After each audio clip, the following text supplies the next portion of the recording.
नमस्कार, राष्ट्रभोज से मैं पवन केसवानी। प्रधानमंत्री नरेंद्र मोदी का एक नारा खूब प्रचलित हुआ, न खाऊंगा न खाने दूंगा। लेकिन मैं आज आपको एक ऐसी तस्वीर दिखा रहा हूं जिसे देखने के बाद आपको यकीन हो जाएगा कि सरकार, सिस्टम किसी का भी हो, भ्रष्टाचारी किस तरह से लाखों नहीं कई कई करोड़ों का भ्रष्टाचार करते हुए आराम से नौकरी करते हैं, लोगों को लूटने में पीछे नहीं हटते। एक आम आदमी को हर दिन 55 लीटर पीने लायक शुद्ध पेयजल मिल सके, यही कारण था कि 15 अगस्त 2019 को नल जल योजना बनाई गई। इस योजना के लिए 3,40,000 करोड़ का एक बड़ा बजट रखा गया। छत्तीसगढ़ की एक तस्वीर मैं आपको दिखा रहा हूं। 2016 में राजनांदगांव जिले में धीरी परियोजना लाई गई, जिसमें 28,77,44,000 की इस योजना को धीरी में बनाया जाना था। लेकिन धीरी की बजाय चंद भ्रष्ट अधिकारी और नेता मिलकर इसे ईरा गांव लेकर के जाते हैं, जहां पर पानी ही नहीं था। स्वाभाविक रूप से लोगों को पानी नहीं मिलेगा। गरीबों के अरमानों का किस तरह से गला घोटा जाता है, देखिए ये ग्राउंड रिपोर्टिंग। छत्तीसगढ़ की जीवनदायिनी शिवनाथ नदी के किनारे इस वक्त मैं हूँ। मेरे उस तरफ है दुर्ग जिला, यह है राजनांदगांव। जिस धरा से मैं बोल रहा हूँ यह ईरा गांव है और उस तरफ है तिरगा झोला। इस नदी के ऊपर एक इंटकवेल बना है जैसा आप देख पा रहे हैं, और उस पार वहाँ पे एक एनीकट है।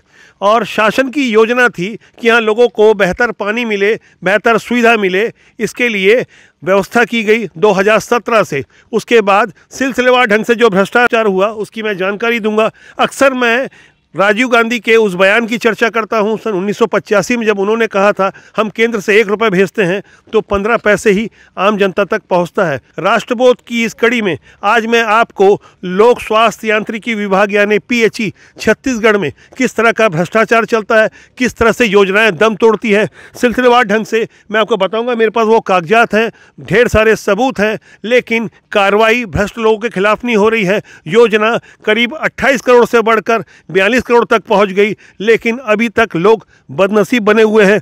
आप मेरे पीछे जो इंटकवेल देख रहे हैं, यहाँ जो ये पाइप है नीचे आप देख रहे होंगे, इसे डूब जाना चाहिए था। इस वक्त अभी ठंड का समय है, गर्मी आते आते तक हालात और ख़राब हो जाएंगे। जब ये पाइप नीचे नहीं डूबेगा तब तक लोगों को पानी नहीं मिलेगा। ये तकनीकी त्रुटि ही नहीं है, खुला भ्रष्टाचार है। मैं यहाँ के कुछ लोगों से आपकी बात कराऊंगा, सिलसिलेवार ढंग से तकनीकी जानकारी मिलेगी, तब आप भी हैरान हो जाएंगे। नदी किनारे एक नौजवान है, युवा है, शायद नहाने धोने आए होंगे। आप बताएंगे आपका नाम क्या है? मेरा नाम लालजी यादव है। लालजी भाई, ये बताएं मेरे को कि ये जो इंटकवेल बना है, एनीकट बना है, क्या यहाँ पानी यहाँ रुकता है, लोगों को साफ़ पानी मिल पाता है? यहाँ पे साफ़ पानी नहीं मिल पाता, पानी भी नहीं रहता है। गर्मी के दिनों में पूरा सूख जाता है ये, और ये बनाने में कोई मतलब नहीं है, क्योंकि पानी ही नहीं मिलता तो बना के क्या मतलब। ये छत्तीसगढ़ के आम युवा की आवाज़ है, वो दर्द है, वो तकलीफ़ है, बहुत ज़्यादा बोलता नहीं है। आप भावनाओं को समझिए कि लोग किस तरह से इस विषय को समझ पा रहे हैं। लेकिन जब सिलसिलेवार ढंग से आगे मैं जब पढ़ते उठाऊंगा तब आपको एहसास होगा कि किस तरह से यहाँ पर जमकर भ्रष्टाचार हुआ है। पूरे सबूत हैं, केंद्रीय मंत्री तक इस योजना को समझ चुके हैं। मौके पर आकर उन्होंने सारी वस्तुस्थिति को समझा। पार्लियामेंट के अंदर यहाँ के स्थानीय सांसद संतोष पांडे ने भी आवाज़ उठाई। वो सारी चीज़ें मैं आपको दिखाऊंगा, और साथ में इस विषय के विशेषज्ञ स्थानीय पत्रकार लुमन दास साहू इस वक्त मेरे साथ हैं, जो एक पत्रिका अखबार में प्रमुखता से इस खबरों को उन्होंने सिलसिलेवार ढंग से रखा। क्षेत्र में राजनांदगांव के अंतर्गत 24 ग्रामों में पेयजल उपलब्धता हेतु केंद्रीय नाबार्ड मद से प्रारंभ में 28.70 करोड़, जिनमें बाद में 14 करोड़ अतिरिक्त स्वीकृत कर धीरी समूह नल जल योजना स्वीकृत की गई थी। तत्कालीन कार्यपालन अभियंता ने इंटेक वेल का निर्माण शिवनाथ नदी के ऐसे ऊंचे स्थान पर कर दिया जहां ग्रीष्म तो क्या वर्षा ऋतु में भी पानी नहीं रहता, जबकि उक्त कार्यपालन अभियंता को मुख्य अभियंता लोक स्वास्थ्य यांत्रिकी द्वारा इंटेक वेल बनाए गए स्थान को खारिज कर दिया गया था। जल भराव की उपयोगिता को ध्यान में रखते हुए एनीकट के समीप इंटेक वेल निर्माण के निर्देश दिए गए थे, किंतु निर्देश की अवहेलना कर केंद्र सरकार द्वारा आवंटित 42 करोड़ रुपये को व्यर्थ में बहा दिया गया, भ्रष्टाचार किया गया है और लूट की गई है। अनुपयोगी इंटेक वेल की चर्चा पूरे राज्य में जोरों पर है। दोषियों के ऊपर कड़ी कार्रवाई हो, आपके माध्यम से मैं निवेदन करना चाहता हूँ। जैसा जो हम लोग देख रहे हैं, अभी वो प्रोजेक्ट हम लोग के सामने आया था, हम लोग देख रहे हैं कि DPR किसने बनाई थी, कैसे बनी थी, क्योंकि DM साहब से अभी बात हुई तो उनका कहना था इन्होंने जो DPR बनाई थी उसी के आधार पर हम लोग काम करा रहे हैं। तो यदि जो बनी थी तो उसी समय अगर देख लेते तो इतनी दिक्कत ना आती। लुमन दास जी बताएंगे कि आखिर इस योजना के बारे में आपने जो रिसर्च की, मेहनत की, आपका क्या कहना है इस योजना के बारे में? सबसे पहले तो ये जब धीरी नल जल समूह योजना के नाम से चलता था, लेकिन धीरी में इस योजना को न बनाकर ईरा घाट में डाल दिया गया और शुरुआत में 28 करोड़ 77 लाख सेंशन हुआ था इस कार्य को लेके, लेकिन SN पांडे ने भ्रष्टाचार करते हुए 15 करोड़ रुपया फिर से पुनः मेंटेनेंस के नाम से ले लिया और ऐसे तैसे इस धीरी नल जल समूह योजना के नाम से इतनी भ्रष्टाचार हुई है जो 42 करोड़ तक पहुंच गई। आज 24 गांव के ग्रामीणों को भरपूर पानी भी नहीं मिल रहा है। कई ऐसे जगह हैं जो सब इंजीनियर तारा देवी वैष्णव के द्वारा 1.5 फीट में ही पाइप बिछा दिया गया, जिसका सीपेट इंस्पेक्शन भी नहीं हुआ, न कोई जांच पड़ताल हुई और पाइप आज टूट फूट रही है। एक बात बताइए कि सारी चीज़ें एक्सपोज हो चुकी है, सारी बातें लोगों को पता है, आप स्वयं कह रहे हैं और यहाँ की जनता भी कह रही है, और सारे पेपर और कागजात SN पांडे और उनकी टीम के खिलाफ में है, लेकिन SN पांडे के ऊपर कोई कार्रवाई हुई तो मुझे बताइए। इस मुद्दे को लेके PHE विभाग के मंत्री रुद्र गुरु के पास भी सूचना दिया गया था, लेकिन उनके द्वारा भी किसी भी प्रकार की कोई कार्रवाई नहीं की गई। लोक स्वास्थ्य अभियांत्रिक विभाग के कार्यपालन अभियंता SN पांडे और उनकी टीम, जिसमें मुकेश तिवारी और उनकी सहायक सब इंजीनियर तारा देवी वैष्णव, जिन्होंने मिलकर ये घोटाला घपला किया, 42 करोड़ तक खर्च होने के बाद अभी जो नई जानकारी आई है कि ये खर्च मेंटेनेंस के नाम पर और ज़्यादा बढ़ गया है और ये सिलसिलेवार ढंग से पूर्ववर्ती सरकार और मौजूदा सरकार के कार्यकाल में सब कुछ चल रहा है। यहाँ जो एक बात समझने की है, बार बार मैं कोशिश कर रहा हूँ इस प्रश्न का उत्तर तलाशने की, आखिर इतने बड़े घोटाले के एक्सपोज होने के बाद जहाँ विषय पार्लियामेंट से लेकर निचली संसद तक भी उठा और सारे मंचों से, सारे अखबार नवीज़ों ने और सब ने मेहनत करके सारी खबरों को एक्सपोज किया, SN पांडे और उनकी टीम के खिलाफ अभी तक क्या कार्रवाई हुई? ये PHE विभाग के कार्यपालन जो अभियंता है SN पांडे, उसका प्रमोशन होते हुए एयर कंडीशन पे बैठा हुआ है, जबकि उनको तो जेल में होना चाहिए। सही तरीक़ा से स्वतंत्र जांच होनी चाहिए और उनके सहयोगी तारा देवी वैष्णव सब इंजीनियर के खिलाफ भी कई बार हमने शिकायत किया, उसके बाद भी लगातार उनका एक तरीक़ा से प्रमोशन ही हो रहा है। उनको भी जेल में रहना चाहिए और मुकेश तिवारी भी उनके सहयोगी हैं। ऐसे लोगों को, ऐसे भ्रष्टाचारी लोगों को तुरंत ही एक्शन लेते हुए, कार्रवाई करते हुए जेल में भेजना चाहिए इनको। एक स्थानीय पत्रकार हैं पंकज शर्मा जी, आप बताएंगे कि पंकज जी इस बारे में आपकी क्या राय है? आप लोगों ने लगातार खबरों के साथ काम किया, बताएंगे इस बारे में। ये एक ऐसी योजना है सर कि जिसमें करोड़ों के भ्रष्टाचार हो गए और बड़े बड़े अधिकारियों, नेताओं, जनप्रतिनिधियों के जूँ तक नहीं रेंगी। ऊपर लोकसभा तक में ये मामला उठा है, लेकिन आज तक इसमें कभी कुछ नहीं हुआ। जिनको होना चाहिए जेल के पीछे, वो बैठे हैं इसी कमरों में बेखौफ घूम रहे हैं। जो 28 करोड़ की योजना थी आज 42 करोड़, 42 से और पता नहीं कितने करोड़ पहुंच गई। ऐसा क्या कारण है कि जिसके पीछे मतलब कुछ कार्रवाई इनके ऊपर होती ही नहीं। मैं आगे सिलसिलेवार ढंग से आपको एक एक विषय को समझाऊंगा, बारीक से तकनीकी पक्ष की ओर लेकर जाऊंगा, तब आपको एहसास हो जाएगा योजनाएं किस तरह से धरातल पर दम तोड़ती है। PHE ने जिन 19 ग्राम पंचायतों के 24 ग्रामों के लिए स्वच्छ पेयजल की योजना बनाई थी, उसमें से इंदावनी भी एक ग्राम था। इंदावनी की कुछ तस्वीरें मैं आपको दिखा रहा हूँ, आम लोगों से मैं मिलाऊंगा कि आखिर वहाँ पानी मिल पाता है कि नहीं। 2017 की यह योजना 2023 तक पहुँच गई है, लेकिन लोगों को साफ पानी नहीं मिल पा रहा है। इंदावनी की एक महिला इस तरह से पानी लेके जाते हुए नजर आ रही। क्या आपको साफ पानी मिलता है? नल से पानी आता है? नहीं। पहले आता था? नहीं। कब से नहीं आ रहा है?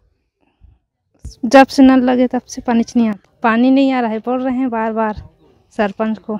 और सरपंच क्या बोलता है इस बारे में? आएगा कहीं बोलता है। पानी आता है आप लोगों के यहाँ? नहीं आता है पानी। नल से पानी मिलता है? नहीं। पहले आता था एक आध बार? नहीं, बस एक बाल्टी मिल जाता है, पानी नहीं आता है। इतना करोड़ों रुपए खर्चा करने के बाद आपको पानी नहीं मिल रहा है इंदावनी गांव में। हाँ। इस बारे में क्या कहना है? जो पैसा इतना खर्चा हुआ, क्या पानी आ रहा है पर्याप्त? नहीं आ रहा है सर। और पैसा तो खर्चा हुआ, लेकिन पैसा खर्चा हुआ, मेरे यहाँ पाइप भी चोरी हुआ है, मैं इस पर बोल रहा हूँ। तो ये कहाँ गया पैसा? इतना सारा पैसा समझे? पैसा खा गया होगा, कहाँ गया? उनके साथ क्या होना चाहिए जो पैसा खा गए? कार्रवाई होना चाहिए। माता जी बताएंगे कि यहाँ आपके इंदावनी गांव में क्या पानी आ रहा है? नहीं आ रहा है सर पानी। नल से पानी नहीं आता? नहीं आए, 2 बाल्टी 3 बाल्टी आते बस। आप लोगों का क्या कहना है, पानी आ रहा है? नहीं आए, पानी नहीं आ रहा है? नहीं आ रहा। अच्छा, करोड़ों रुपए खर्चा हो गया और पानी नहीं मिल रहा साफ, तो ये पैसा शासन ने खर्चा किया है, तो पैसा खर्चा किया और पानी नहीं पहुंचा, तो इस बारे में क्या कहना है? वो अधिकारी जो भ्रष्टाचार किए इसके बारे में क्या कहना है आपका? जेल होना चाहिए, जो पैसा के वाला जेल होना चाहिए। एक और माता जी बुजुर्ग, आप बताएंगे यहाँ पानी, इंद्रावनी गांव में पानी आ रहा है? नहीं आए महाराज, नहीं आए। पानी नहीं आ रहा है? हाँ। आपका क्या कहना है इस बारे में? मोर का कहना है, मोर घर में तो एक बूंद पानी नहीं आए हैं। आप क्या करते हैं? भैंस गाय का धंधा। भैंस गाय का धंधा है, क्या नाम है आपका? राजकुमार यादव। पानी आता है? नहीं, एक बाल्टी ले दे के, एक बाल्टी एक आधी, वो भी रोज भी नहीं आए। कोई जगह पानी आता है, कोई जगह नहीं आए। एक 2-4 घर आएगा, उसके बाद बीच फिर बंद हो जाता है, उसके बाद फिर निकलेगा, उसके बाद वो गली में निकलेगा। ये मोहल्ला में पानी नहीं जाए। ललिता जी, पानी आता नल से आपके? कहाँ पानी आते भैया, 2 बाल्टी पानी आता, उतनी में जिंदगी थोड़े ना हक जाई। नल देखाए भस के फिट हो है। हमारे यहाँ तो पानी नहीं आता है और आधा बस्ती में भी नहीं आता है पानी। तो पानी की समस्या से हमारे घर की बेटियां, माताएं, महिलाएं ज़्यादा प्रताड़ित रहती है। गांव में तस्वीर तो और ज़्यादा तकलीफदायक होती है। ऐसी एक बच्ची मेरे साथ है। बेटा, पढ़ते हो आप? यस। क्या नाम है आपका? लक्ष्मी साहू। पानी ये बोरिंग से भरते हो? हाँ। नल में पानी आता है? नहीं। ये गटर का पानी ये यहाँ से मिल करके जा रहा है, पाइप बीच में जा रहा है, गंदे नाले से होके जा रहा है, इस बारे में आपका क्या कहना है? ये पानी हमारे घरों में जाएगा तो हम पियेंगे तो हमारे शरीर को ही नुकसान होगा।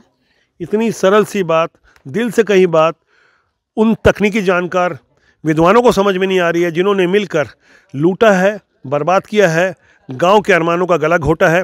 ये बच्ची का दर्द है, ये बच्चों का दर्द है, गांव का दर्द है। बुजुर्ग महिलाएं आप देख सकते हैं कि कैसे यह यातना झेल रही है। यहाँ लोग परेशान हैं, लेकिन सिस्टम में बैठे हुए लोगों को खुली आंखों से सब कुछ दिख भी रहा है, लेकिन वे देख के भी अनदेखा कर रहे हैं। मैं आपको यहाँ हैरान करने वाली एक दूसरी तस्वीर भी दिखाऊंगा। जब धीरी प्रोजेक्ट लॉन्च हो चुका था और नल घर घर लाने की व्यवस्था हो चुकी थी, बावजूद इसके केंद्र सरकार की जो योजना है, प्रधानमंत्री नल जल योजना, उसके तहत ये आप जो बंद तस्वीर देख रहे हैं, ये बंद नल जो आप देख रहे हैं, ये वो बंद नल जल जीवन मिशन के अंतर्गत लाया गया। यानी एक योजना चल रही थी, पहले से भ्रष्टाचार चल रहा था, बावजूद इसके सब जानते बूझते संगठित अपराध करने के लिए पीएचई विभाग द्वारा इस तरह की व्यवस्था की गई। जो नल भी टूटा हुआ आप देख सकते हैं, इस तरह की कोई पॉलीथीन बंधी हुई है। ये बताने के लिए पर्याप्त है, तस्वीरें झूठ नहीं बोलती। एक एक सिलसिलेवार तरीके से मैं एक एक तस्वीरों को दिखाऊंगा, दर्द को बांटने की कोशिश करूंगा, ताकि शासन और सिस्टम में बैठे हुए लोग जो गूंगे, बहरे और अंधे बने हुए हैं, शायद सचेत हो जाएं और दर्द समझें। जिस ग्रामीण भारत की बात करते हैं, असल तस्वीर यही बंद नल की तरह है। विभाग का नाम है लोक स्वास्थ्य यांत्रिकी, यानी लोगों के स्वास्थ्य के साथ खिलवाड़ ना हो, स्वच्छ पानी मिले। मैं कुछ और आपको डरा देने वाली तस्वीर दिखा रहा हूँ। ये इंद्रावनी की तस्वीर है। ये इस निस्तार के लिए नाली बनाई गई है और यहाँ 1 फीट से भी कम की गहराई पर ये पानी दिख रहा है। मैं चाहूँगा कि यहाँ कुछ पानी आप डाल के बताइए, तो कैमरे में आपको नज़र आएगा कि किस तरह से ये पाइप दिख रहा है। ये पाइप, ये जो निस्तार का जो पानी होता है, सीवरेज का पानी होता है, गटर का पानी होता है, ये सब पानी यहाँ से ये हो जाता है। और 1 फुट से कम की गहराई पर आप समझ सकते, कहीं से अगर ज्वाइंट ढीला हो गया तो ये सीधे लोगों के घरों तक जाएगा। छोटे छोटे बच्चे नज़र आ रहे हैं, इनके पेट में पानी जाएगा, तो स्थिति कितनी भयावह होगी। लूमन साहू जो लगातार इस विषय के लिए काम करते रहे, जागरूक पत्रकार हैं, स्थानीय निवासी हैं, इंद्रावनी में रहते हैं आप? हाँ सर। आप बताएंगे कि ये जो तस्वीरें दिख रही है इस तरह से 1 फुट की कम गहराई पे, किसी भी सामान्य व्यक्ति को जो तकनीकी का जानकार नहीं है, वो भी बता देगा कि यहाँ पे स्थिति क्या है और किस तरह से यहाँ इंजीनियर ठेकेदार के साथ मिलकर भ्रष्टाचार करते हैं। और अभी तो योजना को शायद वाइंड अप भी कर दिया गया है। पीएचई के कार्यपालन अभियंता के द्वारा, उनके सब इंजीनियर थे तारा देवी वैष्णव, उनके द्वारा ये काम कराया गया है। जबकि पीएचई को 1 मीटर के अंदर गहराई में पाइप बिछना था। साफ तौर पे दिखाई दे रहा है कि ये 1 फीट से ही कम गहरा में पाइप बिछा दिया गया। ऐसे भ्रष्टाचारियों को तो तुरंत जेल भेजना चाहिए सरकार को। ये तस्वीर सब कुछ बयां कर रही है कि धरातल पे हो क्या रहा है। धीरी परियोजना के तकनीकी पक्ष को समझने के लिए पीएचई के अधिकारी तो कैमरे के सामने आकर बोलने से कतराते रहे, लेकिन ऐसे तकनीकी पक्ष को समझने के लिए राजनांदगांव के कॉन्ट्रैक्टर एसोसिएशन के अध्यक्ष पीएचई विभाग के राकेश जोशी मेरे साथ हैं। राकेश जी, आप बताएंगे कि ये जो पाइपलाइन जो डाली जाती है ये कितने फीट पे गहरा होना चाहिए, क्योंकि मेरे कैमरे में तो 1 फीट का पाइप मैं दिखा पा रहा था कि जो गटर से होकर जा रहा था। ये 1 मीटर की गहराई होनी चाहिए, लगभग 3.25 फीट। ये मैनुअल है पीएचई का। 1 फीट या 1 मीटर? मैंने तो 1 फीट देखा। 1 मीटर की गहराई होना चाहिए, लगभग 3.25 फीट। और जब उस पाइप को डाला जाता है और उस पाइप को डालने के बाद उसकी ट्रेंच खुदाई के ऊपर कंक्रीट भी करना चाहिए। ये तकनीकी पक्ष है, आप समझ सकते हैं सारी चीज़ें। मैं आपको कुछ टूटे हुए पाइप भी दिखाऊंगा कि किस तरह से गहराई पे, कितनी गहराई पे हम टेप के साथ आपको दिखाएंगे। हम ग्राउंड रिपोर्टिंग के दौरान तमाम तकनीकी पक्ष का अध्ययन कर रहे हैं। अच्छा, मुझे बताएंगे कि आप कॉन्ट्रैक्टर एसोसिएशन के अध्यक्ष हैं। ये धीरी परियोजना और जल जीवन मिशन की योजना दोनों को मिला दिया गया, दोनों जगह पैसे पास किए गए। खासकर यहाँ जो काम चल रहा राजनांदगांव डिवीज़न में, धीरी परियोजना नाबार्ड के पैसे से बनाई गई थी और जल जीवन मिशन जो है वो भी सेंट्रल की योजना है। जहाँ तक मैं समझता हूँ कि अगर कोई सेंट्रल की एक योजना चल रही है तो उसके ऊपर दूसरी किसी भी सेंट्रल की योजना का पैसा नहीं लगाया जाना चाहिए। जब आपने इतनी बड़ी योजना को चालू किया है सेंट्रल के पैसे से, तो उसी पैसे के अंतर्गत उसका कार्य होना चाहिए। धीरी प्रोजेक्ट का मामला पूरे राजनांदगांव से लेकर पूरे छत्तीसगढ़ में गूंजा है और लोकसभा में भी ये मामला उठा है। और निश्चित तौर पे कहीं ना कहीं भ्रष्टाचार की बहुत ज़्यादा इसमें शिकायतें प्राप्त हुई है, लेकिन आज पर्यंत इन अधिकारियों पे कोई दंडात्मक कार्रवाई नहीं हुई है। ये बड़ी सोचनीय बात है। शासकीय ठेकेदार की भी अपनी एक मर्यादा होती है, वो सरकार के लिए काम करते हैं, कहीं ना कहीं दबाव इनके ऊपर भी है। लेकिन खुलकर जो बातें राकेश जोशी कॉन्ट्रैक्टर एसोसिएशन के अध्यक्ष ने कही, उससे इरादे भी साफ होते हैं और नीयत भी समझ आती है कि सिस्टम की नीयत और इरादे किस तरह से काम कर रहे हैं। हमारे देश में भ्रष्टाचार, बेईमानी किस तरह से मिलजुल कर की जाती है, उसका मैं आपको एक जीवंत उदाहरण दे रहा हूं। 2016 में जब यह योजना जमीन पर नहीं आई थी, तब के उप सचिव का एक पत्र मेरे पास है। तारीख है 6 दिसंबर 2016 की।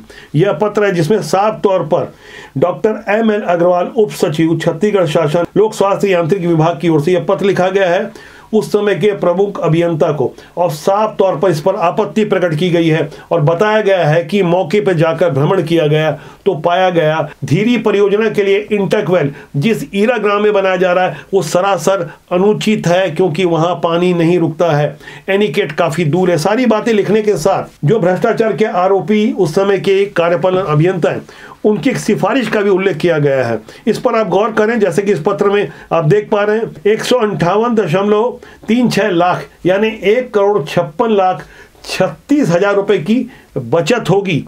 ये बचत तो दूर की बात, यहाँ 28,77,44,000 की यह योजना बढ़ते बढ़ते 42 करोड़ के पार चले गई और लोगों को पानी भी नहीं मिला, जबकि SN पांडे ये कह रहे थे कि यहाँ बचत होगी। इससे आप अनुमान लगा सकते हैं कि भ्रष्टाचार करने के लिए किस तरह से मक्कारी की जाती है। ये साफ तौर पर आपको नजर आ रहा होगा। एक जिम्मेदार कार्यपालन अभियंता झूठी रिपोर्ट देते हैं। इस इलाके के विधायक हैं डॉक्टर रमन सिंह। डॉक्टर रमन सिंह से भी हमने संपर्क करने की कोशिश की। धीरी परियोजना के करोड़ों के भ्रष्टाचार के बारे में जब एक YouTube चैनल RPL की ओर से बात की गई तो विभागीय मंत्री गुरु रुद्र कुमार कहते हैं कि मैं इस मामले में फिर से जांच करा लूंगा।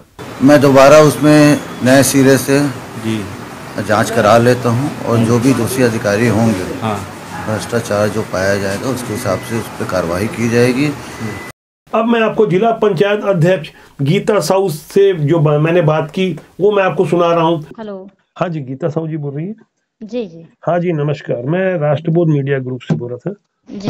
ये धीरी परियोजना में जो आपकी कंप्लेंट थी ना जी, उसको लेकर के कार्रवाई नहीं हुई कि इस बारे में थोड़ा बताएंगे क्या? इसमें तो कोई कार्रवाई नहीं हुई है। मैं तो जब भी जहाँ भी जैसा भी लगा ना, मैंने शिकायत किया ना, कलेक्टर के द्वारा किसी प्रकार से वहाँ संतुष्टिजनक कार्रवाई की गई, ना ऊपर की कोई टीम आई तो वो भी कोई कुछ भी समझ में नहीं आ रहा है कि लोगों को जिस तरह से गुमराह करके वो प्रोजेक्ट तैयार किया गया है, उस प्रोजेक्ट में कहना चाहिए कि पानी तो आप छोड़ दीजिए, लोगों की समस्याएं तो हल हुई नहीं है, लेकिन समस्या हल तब होती जब उनको कुछ पनिशमेंट मिलता है, जिन्होंने इस तरह से भ्रष्टाचार को उकसाया है और भ्रष्टाचार करके उस इंटकवेल को बनाया है। आपने जो उचित फोरम में शिकायत कहाँ की आपने, तो आप क्या कहना है? मैंने वहाँ भी शिकायत किया, यहाँ भी शिकायत किया। मंत्री को किए क्या, विभागीय मंत्री को? पीएचई मंत्री को भी किया, मुख्यमंत्री को भी किया, और अपने क्या बोलते हैं क्षेत्रीय विधायक को भी किया, और क्या कहना चाहिए कि सांसद जी ने भी सदन में उठाया था वहाँ लोकसभा में। ये बातें एकदम छोटी नहीं है, ये है, लेकिन क्या है ना, इसको यहाँ हमारी सरकार ना होने के कारण ना आज दबावपूर्ण इनकी किसी प्रकार से जांच नहीं हो पा रही है, क्योंकि वो ड्राई एरिया है ना। ड्राई एरिया में पानी किस तरह पहुंचाना चाहिए, और इतना लंबा बजट देने के बावजूद भी अगर कोई अधिकारी कर्मचारी अगर काम नहीं करता है तो पनिश करने की जिम्मेदारी शासन का होता है, प्रशासन का होता है। और जिस तरह से आज वो पानी के लिए देखिए कितना गर्मी हो गया, 2 से 3 साल हो गया वो यही भुगतान भुगत रहे हैं, उनको पानी ही नहीं मिल पा रहा है। जब भी आप पूछोगे तो कागज में ला के दिखा देते, मैडम यहाँ भी पानी मिल रहा है, वहां भी पानी मिल रहा है, वहां भी। आप जनता से जाकर के मिलेंगे तो वो एकदम एग्जैक्टली में अपना दुर्दशा बताएंगे। एक कांग्रेस कमेटी के अध्यक्ष जितेंद्र मुदलियार का भी मैं एक पत्र आपके साथ शेयर कर रहा हूं। जो पत्र उन्होंने 23/3/2021 को लिखा था, उसके जवाब में प्रमुख अभियंता को विशेष कर्तव्य से अधिकारी पीएचई की ओर से पत्र लिखकर कार्रवाई की मांग की गई थी, लेकिन कांग्रेस के इन नेताओं के द्वारा अपनी सरकार से की गई शिकायत के बावजूद आज की तारीख तक न तो एसएन पांडे और न तो रिटायर्ड मुकेश तिवारी और न ही तारा वैष्णव, इनके विरुद्ध कोई कार्रवाई नहीं की गई, निलंबन भी नहीं हुआ, न तो इनसे करोड़ों का कोई हिसाब मांग रहा है, न तो थाने में शिकायत की जा रही है, न तो कोई जांच सार्वजनिक की जा रही है। हैरान करने वाली बात यह है कि इस मामले में जब जांच टीम आई तो सिर्फ बंद कमरे में उन्होंने जांच की। जांच में किनको शामिल किया गया, जांच रिपोर्ट क्या हुई, आज तक सार्वजनिक नहीं किया गया है। इसलिए आम जनता का राजनेताओं और सिस्टम से विश्वास डगमगाता है। जब बेईमानी होती है, भ्रष्टाचार होता है, तब आंखें मूंद कर हर कोई मिल बांट कर खाता है। भ्रष्टाचार की इस मुहिम के विरुद्ध राष्ट्रबोध आगे भी लगातार सतत जनता की आवाज को बुलंद करता रहेगा। ढेर सारे सबूतों के साथ हम जल्द ही आपके पास एक बार फिर से आएंगे। हम चाहेंगे कि आप अपने इस जनमंच को यदि सब्सक्राइब नहीं किए हैं तो कृपया राष्ट्रबोध को सब्सक्राइब कर लीजिए।